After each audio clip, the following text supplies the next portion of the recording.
Tunggu dulu. Sebelum mulai, jangan lupa like, komen, dan subscribe semua video-video yang ada di channel Dunia Kesehatan dan Pembelajaran ini. Jangan lupa ya. Terima kasih. Assalamualaikum warahmatullahi wabarakatuh. Halo teman-teman semua. Namaku Bagus Daru Anggara dari D3A Fisioterapi tingkat 1. Aku akan menjelaskan tentang nama dari bagian-bagian tulang pada uris atau pergelangan tangan. Di gambar ini menunjukkan osa manus dextra secara posterior. Adapun bagian osa karpal atau bagian pergelangan tangan ada di bagian yang berwarna kekuningan itu, teman-teman. Pergelangan tangan adalah sambungan antara lengan bawah dan telapak tangan. Pergelangan tangan yang pada dasarnya adalah dua baris kecil pendek tulang yang membentuk sebuah rumah di sekitar sendi engsel. Pergelangan ini terdiri dari 8 tulang berukuran kecil yang bisa disebut sebagai tulang karpal. Tulang-tulang ini kemudian dihubungkan dengan tulang-tulang panjang pada lengan bagian bawah, yaitu tulang radius dan tulang ulna. Tulang karpal dikelompokkan ke dalam tulang pendek ini, teman-teman. Mengapa demikian? Karena tulang karpal atau tulang pergelangan tangan berbentuk kecil, memiliki bentuk kotak, oval, dan segitiga. Fungsi dari sekelompok tulang karpal ini membuat pergelangan tangan menjadi kuat sekaligus lentur. Justru tanpa adanya ke-8 tulang karpal ini, persendian pergelangan tangan kamu tidak akan bekerja secara baik dan maksimal. Nah, dalam tulang karpal itu ada 8 tulang nih, teman-teman, pada pergelangan tangan, yaitu untuk tulang yang pertama yaitu scapoideum. Nah, scapoideum itu bagiannya yang ini, teman-teman. Nah, yang ini. Nah, tulang scapoideum itu terletak di bawah ibu jari dengan bentuk seperti perahu panjang. Tulang ini merupakan tulang yang memiliki ukuran paling besar pada pergelangan tangan dan membentuk bagian samping dari terowongan karpal.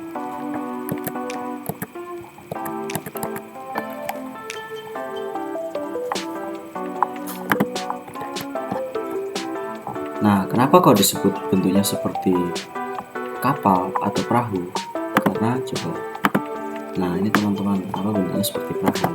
Ini seperti bentuknya kayak gini.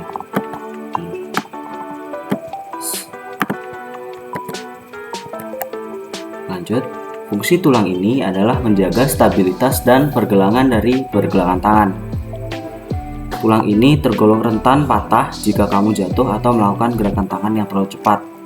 Jika tidak diatasi, tulang scapoideum yang patah bisa menyebabkan masalah tulang yang lain. Jadi, apabila ingin beraktivitas fisik, lakukanlah dengan baik dan tidak berlebihan ya. Nah, tulang yang kedua yaitu tulang lunatum. Terletak di samping tulang scapoideum dengan bentuk seperti bulan sabit kecil. Tulang lunatum menjadi pusat dari tulang karpal pada barisan proksimal di susunan pergelangan tangan. Fungsi dari tulang ini adalah membentuk permukaan distal artikular pada sendi radiokarpal dengan tulang scapoideum dan tulang triquetrum. Nah, adapun bentuknya itu seperti ini, teman-teman, kalau disendirikan. Seperti bulan sabit ya.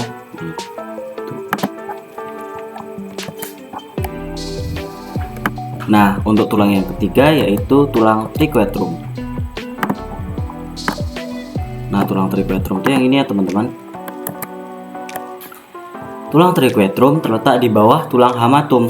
Tulang ini memiliki bentuk segitiga atau mirip dengan bentuk piramida kecil. Pada barisan proksimal dalam tulang karpal, tulang triquetrum berada pada bagian tengah. Sama halnya dengan tulang lunatum, fungsi dari tulang pada pergelangan tangan ini adalah untuk membentuk permukaan distal artikular pada sendi radiokarpal bersama dengan tulang scapoideum dan tulang lunatum.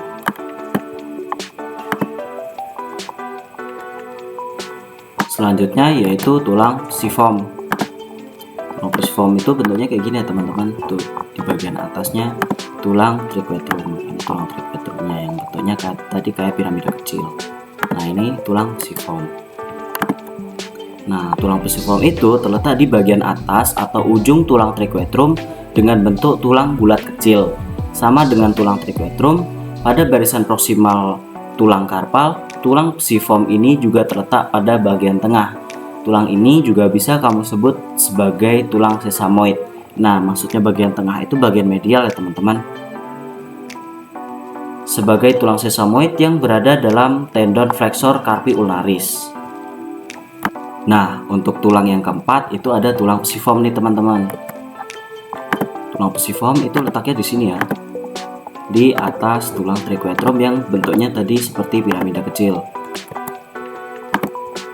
Tulang psiform terletak di bagian atas atau ujung tulang triquetrum dengan bentuk tulang bulat kecil. Sama dengan tulang triquetrum, pada barisan proksimal tulang karpal, tulang psiform ini juga terletak pada bagian tengah. Tulang ini juga bisa kamu sebut sebagai tulang sesamoid yang berada dalam tendon flexor carpi ulnaris. Nah, maksud dari bagian tengah itu bagian medial ya teman-teman, bukan bagian tengah posisi tulang seperti itu. 3. Nah, selanjutnya yaitu tulang-tulang pada bagian distal.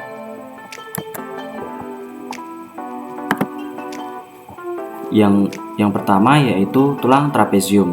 Trapezium terletak di antara tulang scapuoideum dan tulang metakarpal ibu jari dengan bentuk seperti trapezium. Tulang ini adalah tulang karpal pada pergelangan tangan yang termasuk ke dalam barisan distal. Tulang ini memiliki fungsi untuk membentuk persendian pada pergelangan tangan. Pada bagian atas, tulang ini berbatasan dengan tulang metakarpal ibu jari dan jari telunjuk. Sementara pada bagian tengah, tulang ini berdekatan dengan tulang trapezoideum. Pada bagian bawah, tulang ini berbatasan dengan tulang scapuoideum. Nah, adapun bentuknya itu seperti ini teman-teman. Nah, mirip seperti trapezium. Tulang selanjutnya yaitu trapezoideum. Nah, tulang trapezoideum itu yang ini teman-teman. Trapezoideum terletak di samping tulang trapezium dengan bentuk seperti irisan. Tulang ini termasuk tulang yang berukuran paling kecil.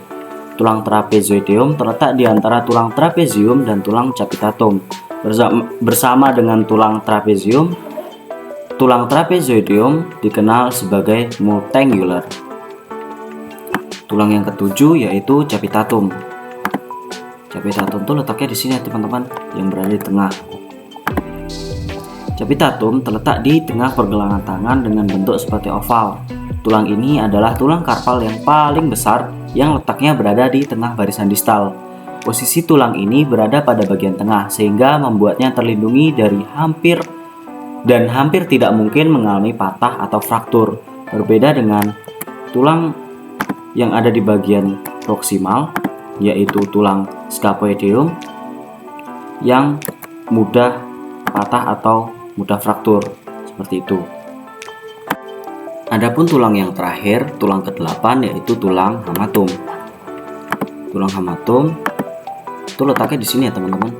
Tuh. Apabila diisolasi seperti ini.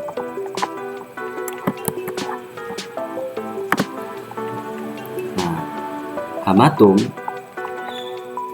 tulang ini juga merupakan tulang yang terletak pada barisan distal. Terletak pada bagian bawah tulang jari kelingking di pergelangan tangan. Sama seperti tulang karpal lainnya, tulang hamatum memiliki fungsi membentuk sendi di pergelangan tangan. Nah, setelah itu gimana nih caranya menghafalkan keempat tulang ini dengan cara yang cepat? Nah, tips dari aku itu adalah dengan cara menggunakan huruf awal dari ke-8 tulang ini. Huruf awal per kata dari setiap tulang ini. Misalkan dari scapuoideum menggunakan S, lunatum L, triquetrum T, psiform P, S, L, T, P, T, T, C, H. Scapuoideum, lunatum, triquetrum, psiform, trapezium, trapezoideum, capitatum, dan hamatum. Nah, dengan cara ini teman-teman bakal lebih mudah dalam menghafalkan ke-8 tulang karpal ini. Selamat mencoba.